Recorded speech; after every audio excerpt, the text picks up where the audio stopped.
Genesis chapter 47, where Joseph, a nation in crisis, and see what God's man does in that situation. So Genesis chapter 47, we're coming to the towards the end, a few more weeks on Joseph.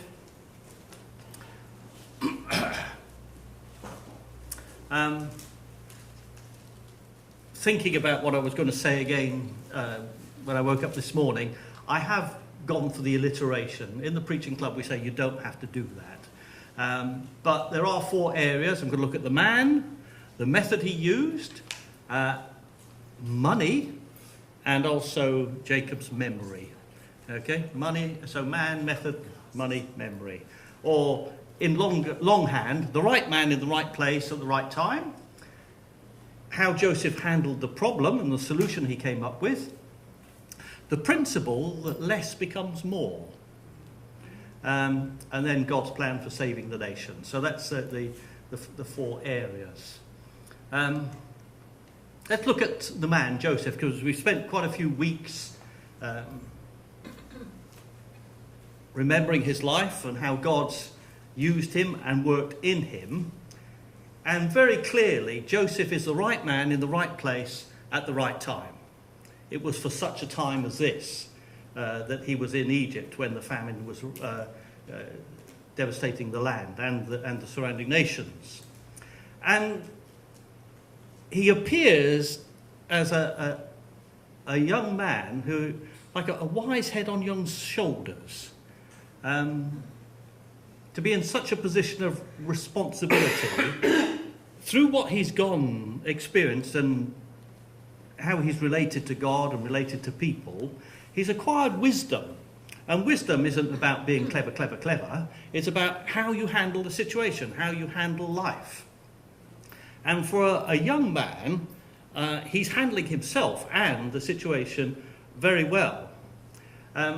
Genesis 41:46 says that he was only 30 years old when he entered Pharaoh's service, when Pharaoh delegated to him the responsibility for running the country. He's a man of 30 years. And we might say, oh, well, life was short in those days. No, they weren't. His father lived for a long, long time. So 30 years is quite relatively young, and he's placed in this position of responsibility. And he's given that. I'm just going to review what the scripture says. In Genesis 41, after Joseph has interpreted the dreams, Genesis 41, verse 33, he says to Pharaoh, "Now let Pharaoh look for a discerning and wise man and put him in charge of the land of Egypt. Let Pharaoh appoint commissioners over the land to take a fifth of the harvest of Egypt during the 7 years of abundance. They should collect all the food of these good years that are coming and store up the grain under the authority of Pharaoh to be kept in the cities for food. The food should be held in reserve for the country to be used during the 7 years of famine that will come upon Egypt, so that the country may not be ruined by the famine." And Joseph is saying to Pharaoh, you need to find somebody. He's not promoting himself. He's not even saying, Pharaoh, I'm the man. You need to find somebody. But the plan seemed good to Pharaoh and to all his officials. So Pharaoh asked them, "Can we find anyone like this man in whom the Spirit of God is?" Then Pharaoh said to Joseph, "Since God has made all this known to you, there is no one so discerning and wise as you. You shall be in charge of my palace and all my people, only to submit to your orders." And there's a phrase which comes out of Twelfth Night. Those of you like me Shakespeare scholars, you know it. The letter that is written to Malvolio when he's being tricked, being made a fool of. And in it, the famous phrase, "Some are born great, some achieve greatness, and some have greatness thrust upon them." It's a sarcastic comment. It's not a rule of life. Some are born great. I don't think that's true at all. But certainly some achieve greatness, and some do have greatness thrust upon them. But Joseph is a man in the scriptures who achieved greatness, not because he was looking for it. If we remember where he began, that whole scenario, the youngest son, despised a bit by the brothers, a bit downtrodden, he shares the dreams he has of the family bowing down to him, feeling a bit on the edge, a bit outcast. But now here he is, 30 years old, promoted to the highest place, only under Pharaoh. He achieves this status of greatness, and we're still reading about him, and we're still learning about him. We're looking at the Word of God, and the life of Joseph is telling us something about how God deals with people and with situations. And it's one of the themes of the Bible that God has the right person in the right place at the right time. Throughout the whole, and you read the biblical story, and you see men and women God strategically puts in place for such a time as this. In my library, and I acquired these from Keith Monson's father. I got a very good deal when he sold his library. But there's two books that I think Fiona refers to them often. One's called All the Men of the Bible, 3,000 biblical characters, and it gives a thumbnail sketch of their lives. And the other one is All the Women of the Bible. It doesn't say how many, but all the men and women of the Bible. It's got the good, the bad, not the ugly. It's got the good, the bad, and the nondescript. You know, people who were just there. But it is interesting when we look at the people God has chosen and used in that place at that time for that situation.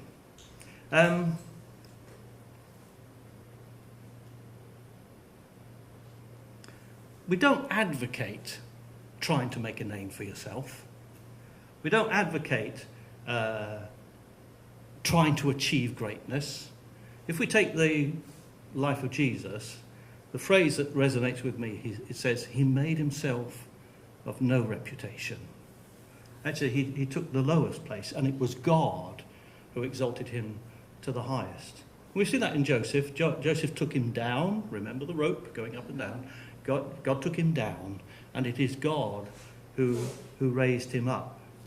I was with Hugh Osgood on Tuesday, and loads of other people as well. But one of the things Hugh was saying, he's the leader of the Churches in Community, which we're part of.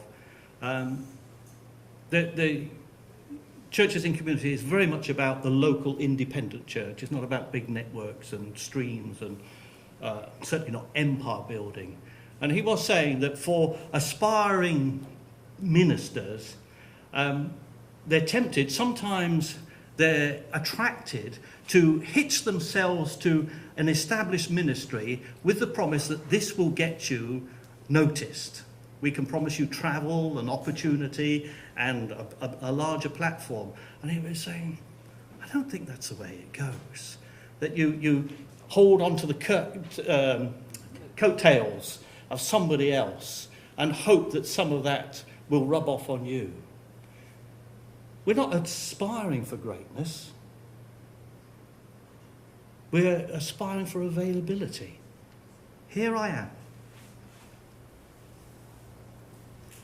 Because not every story of the great people of God is recorded. The kingdom of God, certainly the Old Testament, the New Testament, the church story since the ascension of Jesus, there are many unsung heroes. A lot that we never know about, which only eternity will record. Again, from the Churches in Community meeting on Tuesday, Noel McLean, who's the vice chair of Churches in Community, he told the story that recently he conducted the funeral of a church pastor. He said that church only had 10 people in it. It was a church of 10.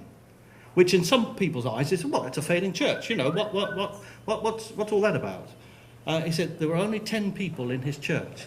When he conducted the service, the place was packed because of the influence that man had had on people's lives in the community in which he lived.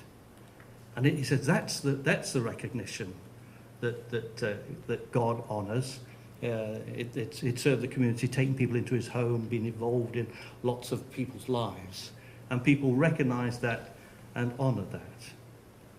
And when we read the story of the Old Testament, there's a gap between where the Old Testament ends and the New Testament begins. There's a gap of 400 years. And we've got no record of what God was doing or saying, not in our Bible. The Apocrypha has got some record, but in our Bible we've got no record of that. But where did the family of Mary, the mother of Jesus, where did her faith come from? Where was this torch of anticipation for the coming Messiah when the prophetess Anna met them in the temple? There had been a line of faithful people, and it's one of the things we say about the Bible, and God often says it, a remnant shall remain.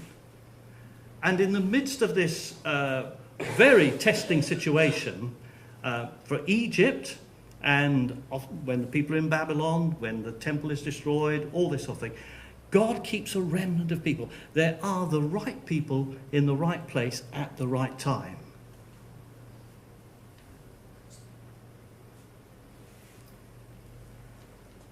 And for us, if we can just be available to God to use when he wants, recognise the place, the position he's put us in, and in that place be faithful servants, and leave the outcome of that to God.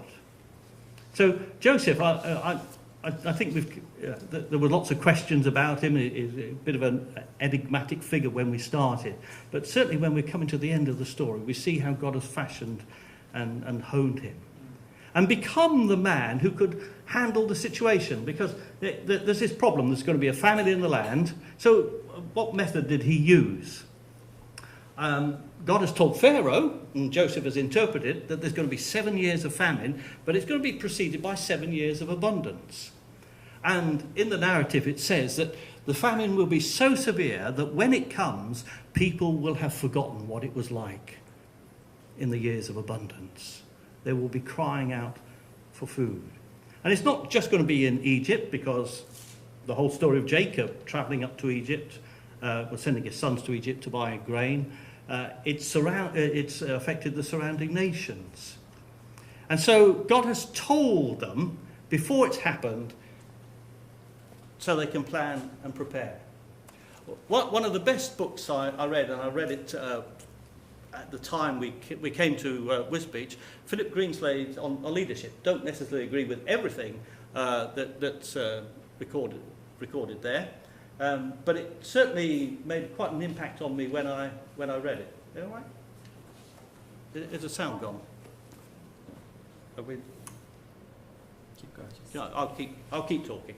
And the chapter that helped me in the church, and certainly in the family as well, was a chapter which is said about whitewater rafting. And when you're whitewater rafting, what you have to do is look ahead to see where the white water is, because that's the rapids. And as you're approaching, you prepare for it. And God gives us indications of the things that are going to come. You need to be ready for this, so that there's a strategy. We're prepared for. We're not taken by surprise. God says he does nothing without telling his prophets first. That's why in the church you need the prophetic, because God is saying something to the church. You need to gird up your loins in the old language, or whatever, because something is happening. It's going to be on the horizon. Let me read chapter 41 again, verse 47. During the 7 years of abundance, the land produced plentiful. Joseph collected all the food produced in those 7 years of abundance in Egypt and stored it in the cities. In each city, he put the food grown in the fields surrounding it. Joseph stored up huge quantities of grain, like the sand on the sea. It was so much that he stopped keeping records because it was beyond measure. And then, verse 53, the 7 years of abundance in Egypt came to an end. The famine began. There was famine in all the other lands. But in the whole land of Egypt, there was food. When all Egypt began to feel the famine, the people cried to Pharaoh for food. Pharaoh told all the Egyptians, "Go to Joseph and do what he tells you." The famine had spread over the whole country. Joseph opened the storehouses and sold grain to the Egyptians. So now the people come to Joseph for food because it's been stored, wisely preserved. The excess has been kept. And he says, okay, you need to buy it. So they buy it, and they use up all their money buying the grain. So when they've got no money, he says, okay, I'll take your livestock. I'll take your cattle and sheep. So he takes that. Then that's all gone. So when they come back again, he says, okay, this time I'll take your land, and you can become in servitude to us, and you can have food. It records that there are two exceptions to the family. Jacob's family were already being supplied from the storehouse. They already had a guaranteed supply of food. And also the Egyptian priests were supplied. Now, Joseph had married into that. So Jacob and his whole family, in that, they're supplied already. But the other people have to come and buy with money, and then their livestock, then their land, then themselves. And the people accepted the terms. We don't read that they're protesting. You know, you're exploiting us, you're taking advantage of our vulnerability. They were so glad that they were able to live, to be able to buy food. Because in pressing times, our values change. I still have some vinyl records. They're coming back into fashion here. Amongst my collection, Larry Norman from about 1970. Yeah, gosh, yes, cost me £2 shillings and £2.14 shillings. £2.14. That's all right. I couldn't even remember how the old money went then.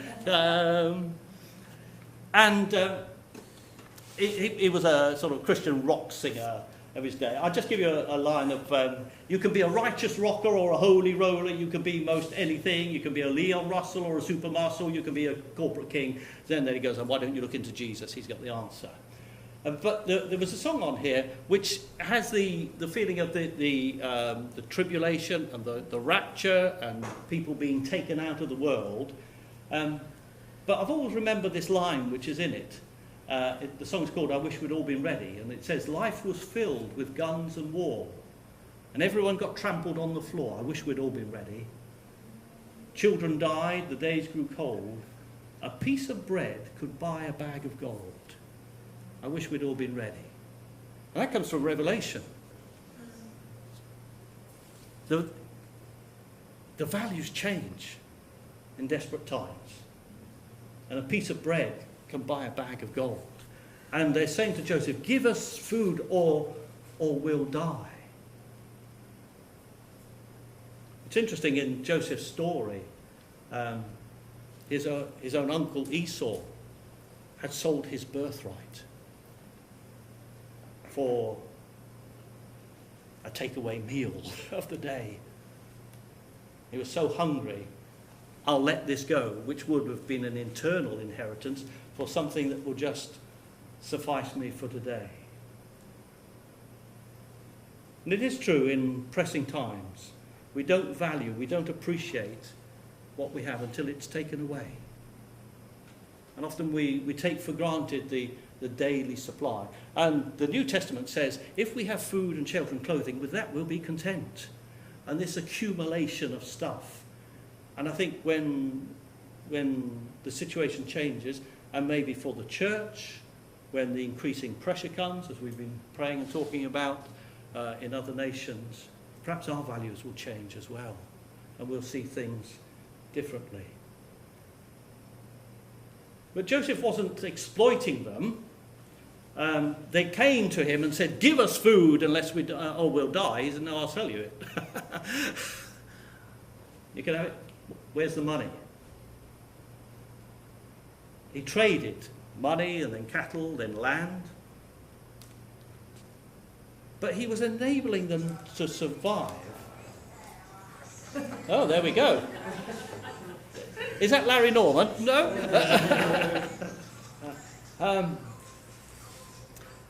And when Jacob sent his sons up to Egypt, they took money to buy. It wasn't a free handout. You know, we're in need, you better give us some, you've got some, give it to us. He said, no, we'll come to some agreement here.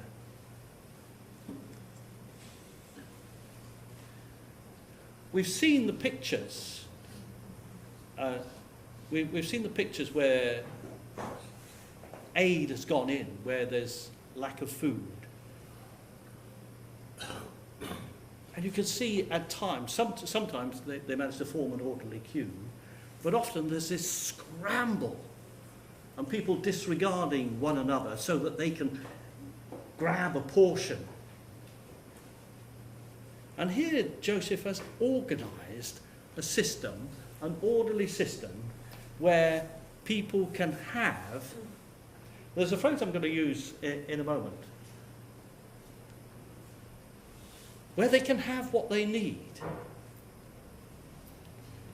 I think it says, and it's something we've had to consider, and certainly the Ferry Project, but also in other ways that we've helped charities and things, we have to look how we help people. And the first principle of giving for free may not always be the best thing to do. Oh, you're in need, here's her. Joseph was still giving them some independence, some dignity. They took what they'd bought with whatever they got, and they ate some, but they also planted some. And out of this dry, dusty ground, they managed to produce something, and he was giving them back some of their own dignity, some of their own initiative in looking after themselves. The phrase that was often used on the posters was, give a man a fish and you feed him for a day, teach a man 2 fish and you feed him for life.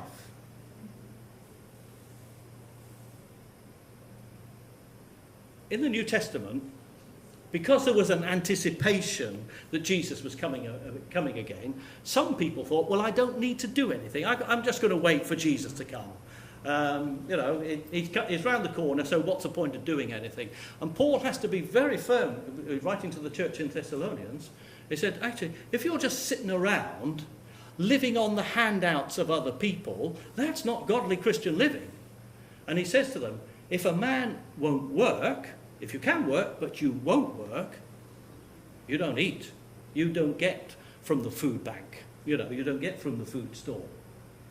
And here is Joseph in a very tense situation. He's got the wisdom of God to know how to handle this situation, which sustains it. So the storehouses aren't emptied in one fell swoop because everybody's grabbing everything they can. It's measured out. The people are supplied. Through 7 years, there's still enough to meet their needs. But then he does something quite interesting.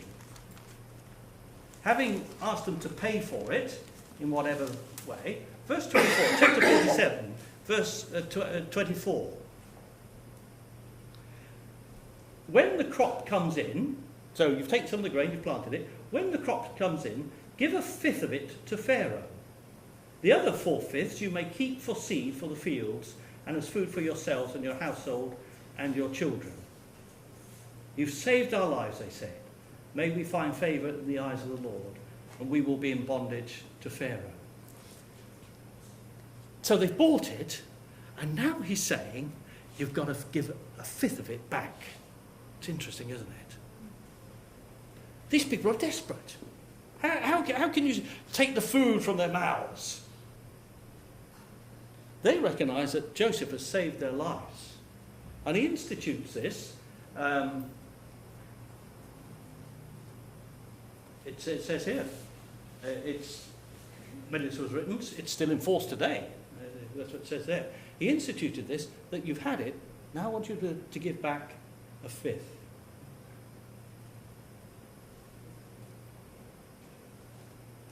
A 1/5 comes back, you can keep 4/5. People say, well, I can't afford it. I've got so little. Remember the story in Jesus at the temple? And there were rich people putting in out of their abundance, and the widow came and she put in a very small amount. And Jesus says, out of their abundance they gave, but she gave everything. And it's not so much the measure you give, it's the measure that you keep for yourself, and you think, that's mine. That's the issue. And in giving a fifth back, they're recognising that Pharaoh is in this godlike position. Certainly for the Egyptians, he's a godlike figure. But Joseph has saved their life. And they're recognising that our life is dependent on you. And we're giving back to you for the storehouses so it can be recycled, can be used again. In the land of Israel, when God was providing for them, he says it's not going to be a fifth. We're going to make it a tenth. And anything you produce, you give a tenth. And out of that, in the Christian church, this whole principle of tithing has come. But in the New Testament, it isn't, okay, well, I'm glad it's not a fifth. Well, okay, it's a tenth that I give. Actually, no, in the New Testament, it's not that. It's 10 tenths. It's 10 tenths. We give to the Lord, and it doesn't even have to be a tenth, but we choose to give whatever anyone has decided in their heart to give. You give that, not to the church, it's to the Lord. The church is the means of administering that. You give that. The 9 tenths, if we're using a tenth, isn't mine. Well, I can do with it whatever I like. It's mine to, use and waste and spend. That belongs to the Lord as well. Because we're recognising you have saved our lives. All that we have, this in a dry and thirsty land, you've been the source of our supply. And we're acknowledging that. We say, it's not by our own wit and wisdom. We couldn't have managed it. It's come from every good and perfect gift has come down from you. And in recognition of that, we choose to give back to you. Hannah's with us, been with us for a few days. In 13th of November, she goes to Ethiopia to do some training with the Ethiopian police on human trafficking. And the organisation she's going with said they'll pay the fares, but it will be good if you could raise £1,000 to invest in that work in Ethiopia. So everybody on the team had to raise £1,000. So Hannah created one of these just giving pages or something like that within a matter of weeks. She got more than £1,000. And she said it's quite embarrassing really, because another member on her team, who's not a Christian, is going. She's been doing marathon runs, she's been climbing mountains, she's been doing all sorts, she's been slogging her guts out in the common way of saying it, just to try and raise some money. And the difference is Hannah belongs to a community where giving is normal, where generosity is how we live, where we know it's more blessed to give than to receive. So somebody says, I'm doing this. We did it as a church with Carol. We sent Carol to India. So last week, as a church, we gave her a cheque for £800, which is from our money. It's what we've invested, because we say, actually, this it all belongs to God. We're just channeling it. We're just facilitating God's work here. And we can live better on less if we put the Lord first in our life. So without saying it's got to be a tenth, whatever, but if people give a proportion of their income to the Lord in whatever channel we choose to use, you will actually live better than you keep it all for yourself. It's just how it works. You receive from the storehouse, you put back into the storehouse. It's what the prophet Malachi says, bring your tithe into the storehouse. And in this story of Joseph, we can see that principle exactly. I'm receiving from the storehouse, and so in recognition and appreciation of that, I'm going to give back into the storehouse. And that's a principle that can work in church. If from the church you're receiving from the storehouse of the church something that helps and blesses and benefits you, it's right to put back into that storehouse so others can be blessed. I think that's a very godly principle. It's the way it works. I'm going to finish in a minute. I started a bit late, so I'm going to finish a bit later. I was listening to a 6 o'clock Sunday morning, There's Something Understood, which I don't normally listen to. It's sort of spirituality stuff. It's a bit nebulous.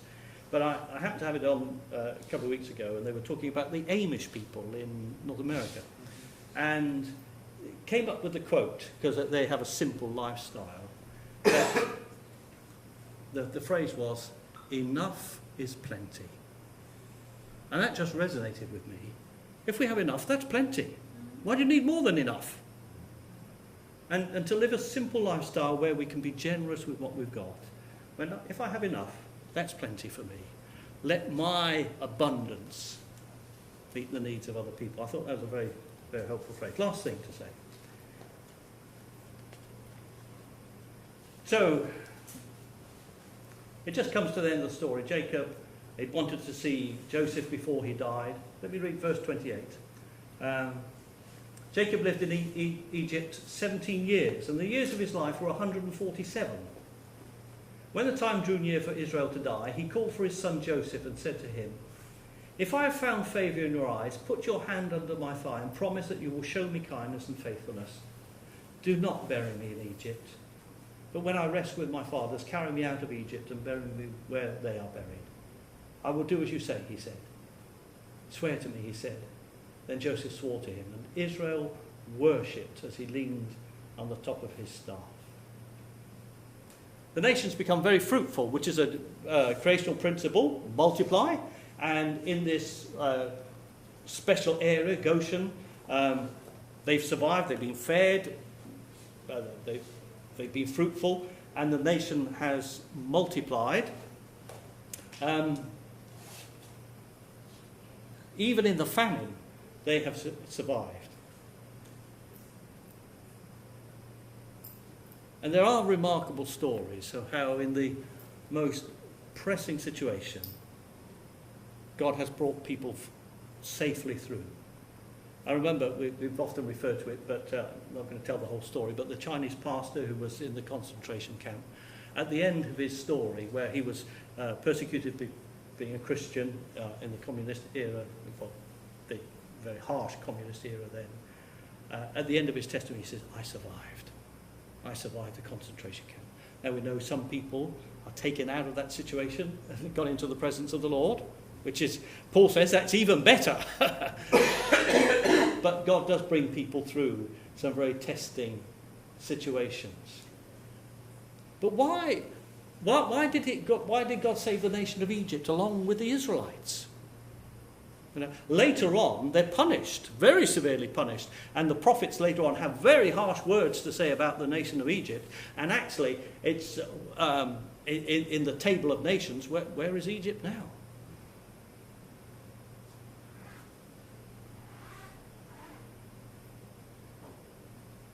God saved Egypt because held within there were his own precious people.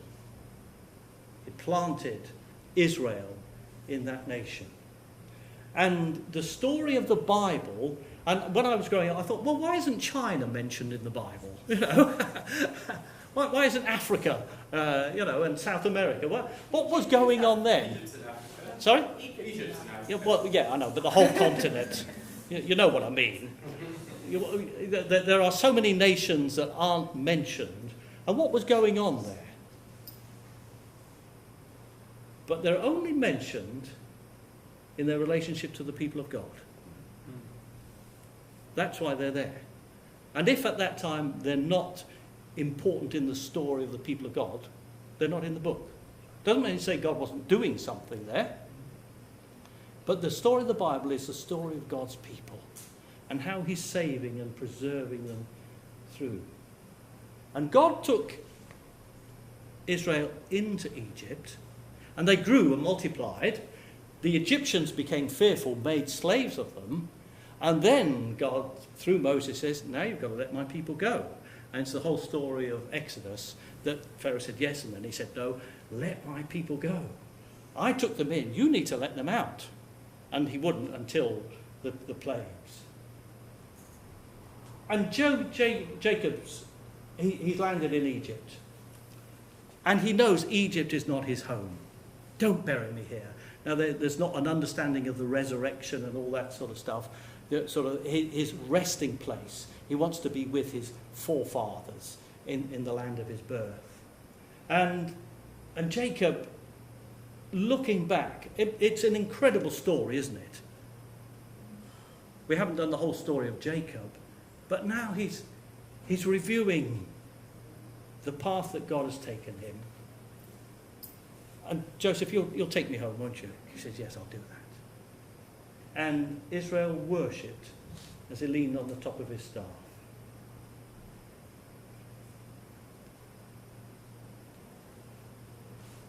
When we get a grasp of the whole story of God, what amazing God he is. The way he's moved and used people, put people in position, given people ability and power, and shifted nations, empires around. What an amazing God. And the story continues. So, just as I conclude this morning, the people that God has placed in your life at the right time, at the right place. Unsung heroes. People that God moved into your area and say, actually, they were quite influential, they were quite instrumental in me being where I am, being the person I am now.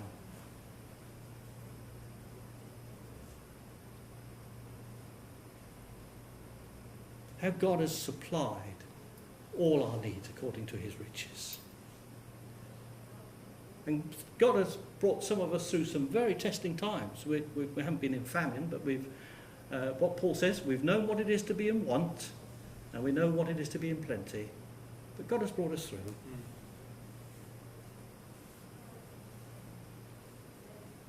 And as we come to this stage of our life, we look back and we reflect. What an amazing story.